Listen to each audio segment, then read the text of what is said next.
press the bell icon on the YouTube app and never miss another update. कि वो पैदा कहाँ हुए थे राम जी? जी शुक्रिया।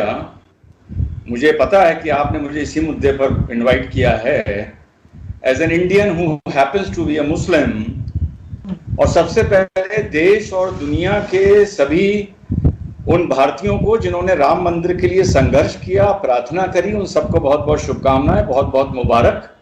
और आज आपके चैनल पे मैं इतनी कैंडिडली और इतनी फ्रैंकली एंड ओपनली आपसे बात करूंगा कि आज की तारीख में कहीं भी कोई अगर इंटरैक्शन या डिबेट चल रहा होगा तो इतनी फ्रैंकली एंड ओपनली बात नहीं करी गई होगी। This I assure you. अब हम बात करते हैं आपसे कि आपने ये पूछा कि आप इसका अपोज करते हैं या आप इसका समर्थन करते हैं। साहब, जेन्युइनली स्पीकिंग, जो आदमी अपने को हिंदुस्तानी मानता है, इंडियन मानता है, वो उसका क्यों अपोज करेगा? After all it is a matter of birth place of Shri Ram and it is a matter of faith और आस्था। और आस्था के तो ये अजीब देश है मेरा भारत कि यहाँ की मेजॉरिटी कम्युनिटी ने आस्था के नाम पर भी मुकदमा लड़ने को तैयार हो गई। आप बताइए कि अल अक्सा मस्जिद में, जेरूसलम में, जहां हम मानते हैं कि हमारे हुजूर सल्लल्लाहु अलैहि वसल्लम आसमानी तिजारत पर, मिराज पर जहां से उठे थे फरिश्ते जबरील के साथ, उस पत्थर से उठे थे या नहीं उठे थे, उसके ऊपर क्या दुनिया में कोई मुसलमान मुकदमा लड़ने को या सबूत देने को तैयार है? नहीं हो सकता। तो ये तो बहुत बड़प्पन भी है भारत के बहुसंख्यकों का और बहुत बड़ी बेवकूफी भी है जो ये अपनी आस्था के नाम पर 30 साल से मुकदमा लड़ रहे हैं। ये मैटर, मैं हमेशा बोलता हूं, मुकदमे का था ही नहीं। ये मैटर भारत की आस्था का था, एक मस्जिद का था जहां पर हिंदू ये क्लेम कर रहा था कि प्रभु राम पैदा हुए थे हिंदुस्तान के। अब नेपाल का आदमी क्या बोलता है, इंडोनेशिया का आदमी क्या बोलता है, that is not the subject here आरजू। और जहां पर उन्होंने क्लेम किया था आज वहीं मंदिर बनाने जा रहे हैं, उसके अलावा कहीं बनाने नहीं जा रहे हैं। और ये लड़ाई आरजू जी इस बात की अगर होती कि उस जगह पर प्रभु राम पैदा हुए थे या हमारे हुजूर आसमानी तिजारत पर वहां से उठे थे, तो मुझे समझ में आता। अगर ये लड़ाई इस बात की होती कि हुजूर ने हिंदुस्तान, हुजूर आए थे और उन्होंने यहाँ पहली मस्जिद की तालीम की, जो तामील की थी, वो उस जगह पर की थी, तब भी मुझे समझ में आता। मस्जिद नबी की तरह एक राजा के आदमियों के थ्रू, उसके जनरल्स के थ्रू एक बनाई गई मस्जिद, और हिंदुस्तान में और दुनिया में, और शायद आपको भी ना मालूम हो, माफ करिएगा, जो इसको बाबरी मस्जिद नाम रखा गया, पूरी दुनिया में लोग इसको बाबर से जोड़ के देखते हैं कि बाबर के मारे इसका नाम बाबरी मस्जिद रखा गया, क्योंकि उन्होंने मुगल हिस्ट्री डेप्थ में पढ़ी नहीं है। इस मस्जिद का नाम बाबर के नाम पर रखा ही नहीं गया, जो बाबरी सब समझते हैं बाबर के नाम पर रखा गया। Who was Babri? Does anybody know कि who was Babri in Mughal history? आज आपके चैनल पे बता रहा हूं कि Babri was a 16-year-old boy जिसको बाबर अफगानिस्तान के काबुल के मार्केट से खरीद के लाया था। Babur had a physical relationship with this boy called Baburi, जो इब्राहिम लोदी का against first battle of Panipat में मारा गया था, और उसकी याद में इस मस्जिद का नाम जब तामील हुई थी तो बाबरी मस्जिद रखा गया था। तो for all the Muslims in the world they should understand कि दिस मस्जिद is not named after even Babur, this is known on the name of the boyfriend of Babur. लेकिन सर, इस तरह से तो अगर मैंने जैसे पहले कहा कि अब कोई कुछ बात कर रहा है, कोई कुछ बात कर रहा है, अभी जैसे नेपाल ने कहा कि राम तो यहाँ पैदा हुए ही नहीं थे, वो तो नेपाल में पैदा हुए थे, और ये इस बात के क्लेम के ऊपर बन रहा है कि क्योंकि यहाँ राम जी पैदा हुए थे इसलिए यहाँ पे मंदिर उनका होना चाहिए। तो एक चीज जो ऑलरेडी अभी भी डिस्प्यूटेड है, अभी भी कोई इस पे एग्री नहीं कर रहा पूरी तरह से, तो आप किस तरह से इसको कह सकते हैं? ऐसे तो हर चीज, वही मैंने कहा, सारी बिल्डिंग्स तोड़ दें, सबके नीचे कुछ ना कुछ निकल आएगा। हजारों साल से दुनिया बनी हुई है, आज की तो नहीं है, 100 साल 2 साल पुरानी बात तो नहीं है। तो फिर तो कुछ नहीं बचेगा अगर हम इसी चीज पे चलना शुरू हो जाए। अगर आप बात फिर से वही उठा रही हैं कि नेपाल कुछ क्लेम करता है और इंडोनेशिया कुछ क्लेम करता है, तो आरजू इस तरह तो अहमदिया भी ये क्लेम करते हैं कि हमारे हुजूर सल्लल्लाहु अलैहि वसल्लम आखिरी पैगंबर नहीं थे, तो उसको भी फिर आप डिस्प्यूट की तरह डिस्कस करिए। उसको आप क्यों नहीं डिस्कस करते हैं? उसको क्यों नहीं डिस्कस करते? आप करिए उसको भी डिस्कस, पहली बात। दूसरी बात, जब इस स्ट्रक्चर का आर्कियोलॉजिकल सर्वे ने एक्सकवेशन किया, मैंने आपको वो लिंक भेजा था, 17 साल हो गए मुझको एज एन इंडिविजुअल कमेंटेटर, 17 साल से आरजू मैं मुसलमान भाइयों से अपील कर रहा हूं कि ये मैंने आपको लिंक भेजा था, विवादित भूमि हिंदुओं को सौंप दी जाए। ये मैंने 17 साल पुराना लिंक है, ये आज का लिंक नहीं है मेरा। जब उसका आप एक्सकेवेशन के लिए तैयार हुए under the direction of high court, या तो आप तैयार ना होते या आप मना कर देते। जो आज आप बात बोल रही हैं, या तो जो बाबरी मस्जिद के पक्ष के पक्षकार थे, जो लॉयर्स थे, वो कहते थे नो लॉर्डशिप, हम इसका एक्सकेवेशन कराने में तैयारी नहीं है, क्योंकि किसी ना किसी बिल्डिंग के नीचे कुछ ना कुछ तो निकलेगा। उन्होंने एग्री किया कि ठीक है साहब, होना चाहिए, ऑब्जेक्शन फाइल नहीं किया।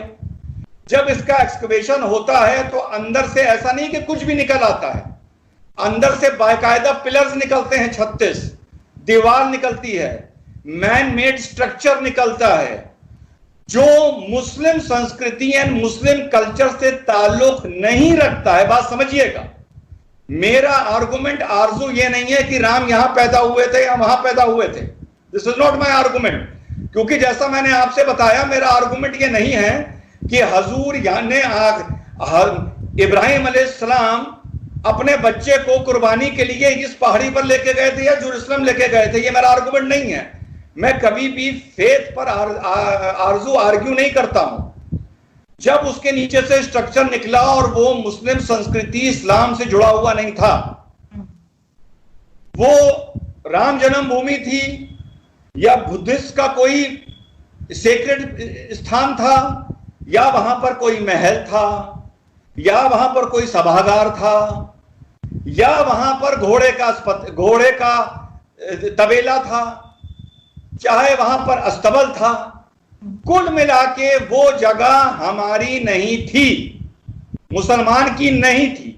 और अगर थी और आपको पता था तो आपको इंडियन कोर्ट्स में ये पहले ही हलफनामा एफिडेविट दे देना चाहिए था कि ये मस्जिद भी हमारी है और इसके नीचे भी एक स्ट्रक्चर है, वो भी हमारा है, जो फलाने फलाने मुगल ने या किसी गौरी ने या गजनी ने किसी ने बनवाया था। तब तो आप चुप रहे, क्योंकि आपको ये लगता था ये लैंड वर्जिन लैंड है। लेकिन जब वहां पर स्ट्रक्चर निकल के आया मैन मेड, तब आप पलट गए। तब आपको नहीं पलटना चाहिए था, मुसलमान को सिर्फ इतना कहना चाहिए था, अब ये जगह हमारी नहीं है। जो मैंने अपील करी थी 17 साल पहले, प्यार मोहब्बत से अपने लिए मस्जिद की अगल बगल जगह लेनी चाहिए थी। मस्जिदें दुनिया में शिफ्ट होती आई हैं, अरे मक्का शरीफ में मस्जिदें शिफ्ट होती आई हैं, और हम दूर की बात क्यों करें अरब वर्ल्ड की। और हमें इज्जत से बगल में मस्जिद बनाने शुरू कर देना चाहिए था, और ये जगह हमें हिंदुओं को हैंड ओवर कर देनी चाहिए थी। अब हिंदू वहां पर तय करता कि राम यहां पैदा हुआ था या वहां पैदा हुआ था, ये हिंदू का हेडेक है, ये जैनियों का हेडेक है, ये बुद्धिस्ट का हेडेक है। मुसलमानों को इस लड़ाई से एक्सकेवेशन के बाद इज्जत से बाहर निकल आना चाहिए था, जो मुसलमान नहीं निकले, और आज ये दिन देखना पड़ रहा है। लेकिन सर, एक दूसरी जगह पे जमीन दी गई है मस्जिद के लिए, तो इस बात की क्या गारंटी है कि कुछ अरसे के बाद वहां से भी कोई इसी तरह की क्लेम नहीं आ जाएगी कि अब यहाँ पे ये था या वो था। और दूसरा ये कि आप इतना सपोर्ट कर रहे हैं एज अ मुस्लिम, आप राम मंदिर को इतना सपोर्ट कर रहे हैं, तो उसकी कोई रीजन ऐसा तो नहीं है कि बिकॉज आपको बहुत ज्यादा एसोसिएट किया जाता है बीजेपी के साथ, कि आप बीजेपी को बहुत सपोर्ट करते हैं, तो बीजेपी कुछ भी करेगी, चाहे वो उल्टा करे सीधा करे। डॉक्टर रिजवान ने कहने वाह वाह वाह बहुत अच्छा किया। देखिए, बदकिस्मती ये है कि 2014 के बाद 2, 4, 5, 10 मुट्ठी भर मुस्लिम, एक तो ऐसे भी हमारे मुसलमान भाई हैं जिन्होंने राम जन्मभूमि पर पिक्चर बनाई, उन्होंने कहा जब राम जी की बड़ी प्रतिमा बनेगी तो उनके लिए चांदी के तीर मैं दूंगा। 2014 के बाद मुट्ठी भर मुस्लिम और झोला भर हिंदू राष्ट्रवाद की बात करने वाले, सेमिनार करने वाले, बढ़ चढ़ के बोलने वाले, है ना, लेक्चर देने वाले यूट्यूब पर भी हर जगह बहुत पैदा हो गए। कब के बाद? 2014 के बाद। I speak on my evidence. मैं राम मंदिर के लिए आज से 17 साल पहले बोल रहा हूं, जब नॉर्थ इंडिया में गुजरात को छोड़ के अच्छी तरह नरेंद्र मोदी और अमित शाह को कोई अच्छी तरह जानता नहीं था, योगी जी को कोई जानता नहीं था। मैं तब से बात कर रहा हूं राम मंदिर की, क्योंकि मुझे पता था कि एंड में वहां पर राम मंदिर ही बनेगा। राम मंदिर भारत में नहीं बनेगा आरजू, तो फिर कहां बनेगा? हमें जगह दे दो, हमें जगह दे दो, हम वहां राम मंदिर बना लेंगे दुनिया में। हम यहां अयोध्या में नहीं बनाएंगे। हमें आप जगह दे दो पाकिस्तान में, हमें जगह दे दो सऊदी में, हमें जगह दे दो मिडिल ईस्ट में, हम वहां बना लेंगे, हम यहां नहीं बनाएंगे। कहीं कोई हमें जगह देगा? तो जो राम मंदिर यहां नहीं बनेगा तो आरजू कहां बनेगा? Common sense. देखिए, थ्योरी ऑफ गवर्नेंस है highest happiness of the highest number. This is the theory of governance. ये आरजू हर जगह लाइफ में लागू नहीं होती है, गवर्नेंस में लागू नहीं होती है। ये नहीं कि कोई अल्पसंख्यक है, कोई अकलियत का भाई है तो कोई बहुसंख्यक उसका कत्ल कर दे तो उसमें मुकदमा नहीं चलेगा। नहीं, ये बात नौकरी देने में, आदमी की तालीम में लागू नहीं होती है, इंसाफ में लागू नहीं होती है। लेकिन जब आस्था की बात आएगी, जब मजहब धर्म की बात आएगी, तो highest happiness of the highest number देखा जाता है। आज भी अमेरिका में the president of America swears by the Bible. अब आप ये बताइए कि आपने हाल में अल सोफिया का किस्सा सुना होगा, तुर्की का सुना होगा आपने। वहां क्या हुआ? 900 साल से वो एक चर्च था। तुर्की के लोग खुद मानते हैं वो चर्च था, सब मानते हैं। उसके बाद वो 500 साल पहले मस्जिद कर दी गई। मुस्तफा अतातुर्क ने आके कहा no it will be a symbol of secularism, उसने उसको म्यूजियम बना दिया। 15 दिन पहले तुर्की में उसको फिर से मस्जिद कन्वर्ट कर दिया गया। पूरे यूरोपियन वर्ल्ड ने, क्रिश्चियन वर्ल्ड ने इसका विरोध किया। दुनिया के मुसलमानों ने क्या इसका विरोध किया? आपने किया कि अल सोफिया म्यूजियम को मस्जिद क्यों बना रहे हो? आपने ट्वीट किया तुर्की के प्राइम मिनिस्टर को कि आप ये क्यों कर रहे हैं। इमरान खान ने ट्वीट किया, ओएसी ने किया, दुनिया के मुसलमानों ने किया? नहीं किया। क्यों नहीं किया? क्योंकि उनको खुशी हो रही थी ये म्यूजियम दादागिरी के चलते एक मस्जिद बन रहा है। और अगर मैं ये सवाल आपसे पूछूंगा, ओएसी से पूछूंगा, भारत के मुसलमान से पूछूंगा, तो जानते वो क्या जवाब देगा? वो कहेगा भाई हमसे क्या मतलब, वो तुर्की का मैटर है, हमसे भारत की बात करो। बहुत अच्छी बात है। जब रोहिंग्याओं की बात आएगी तो म्यांमार का रोहिंग्याओं का ठेका ले लोगे। जब बांग्लादेशियों की बात आएगी तो आप उनका ठेका ले लोगे। जब पैलेस्टीनियंस की बात आएगी तो आप इसराइल को कोसोगे और उन्हें गालियां दोगे, यहूदियों को। क्यों? वो भी तो फिर बाहर का मैटर है, उससे भी मतलब ना रखो। पर नहीं, मुसलमान ऐसा नहीं करता। आरजू, आई एम वेरी सॉरी, मुसलमान डबल स्टैंडर्ड करता है। अगर इसी तरह यूरोप में किसी जगह को जबरदस्ती चर्च बनाया गया होता जैसा तुर्की में इस्तांबुल में बनाया गया है, तो पूरा मुस्लिम वर्ल्ड खड़ा हो जाता, ट्वीट करने लगता, उसके खिलाफ बोलने लगता, जिहाद की बात शुरू हो जाती। लेकिन नहीं, मस्जिद बनाई जा रही है तो सब चुप हैं। क्यों चुप हैं? इंग्लिश की एक कहावत है Arzoo, do not push the luck too far. Do not.